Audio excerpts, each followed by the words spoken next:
that means James Molnar is here with his movie review. And of course, we are talking about The Hobbit today. Yes, we are. How was it?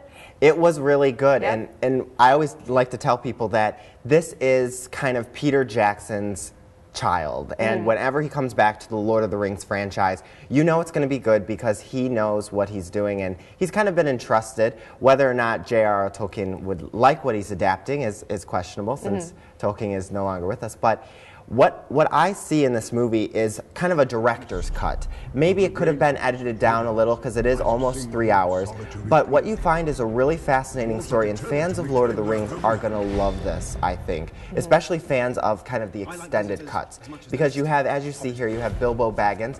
He's approached by Gandalf the Great, played by the incredible Ian McKellen, asking him, hey, would you come on this unexpected journey?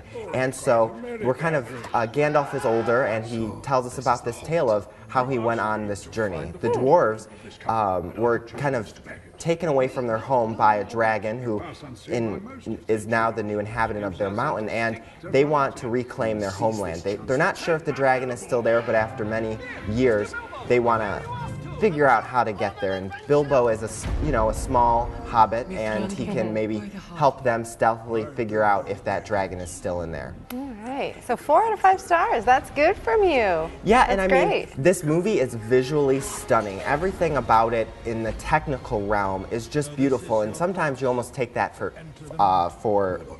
take advantage of that. Now, one thing I want to tell viewers about this, you will notice at the movie theater that there is something called the Hobbit HFR, high frame rate. This is something Peter Jackson decided to do. Most movies are exhibited in 24 frames per second.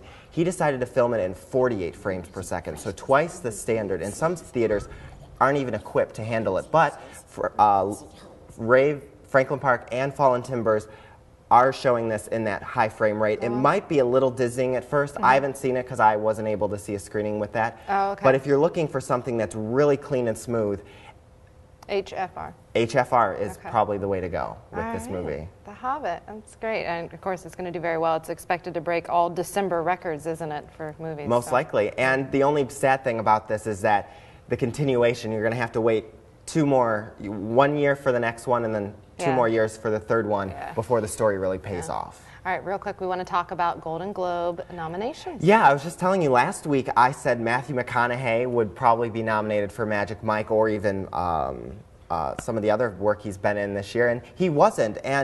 But you have for Best Motion Picture Drama, you have Argo, Django Unturned, Life of Pi. As you see, Moonrise Kingdom here was nominated for Comedy or Musical, Best Exotic Marigold Hotel, Silver Linings Playbook, and a really fascinating one that kind of got dropped, limited release in March, but it's now on DVD, is Salmon Fishing in the Yemen. You had Emily Blunt nominated, as well as Ewan McGregor. Kind of came out of left field. You see Silver Linings Playbook here, that was also nominated, and is that even out yet, Silver Linings Playbook? It is kind of around the Toledo area, but not in Toledo. So I'm really excited to see this. I've heard some really good things, and I can't wait to see it and share my review with you guys. All right, we certainly appreciate it. How can people get in touch with you? Yeah, for all the Golden Globe nominees and for my full Hobbit review, you can pick up a copy of the Toledo Free Press this weekend, also thegoldnight.com or toledofreepress.com/Oscar.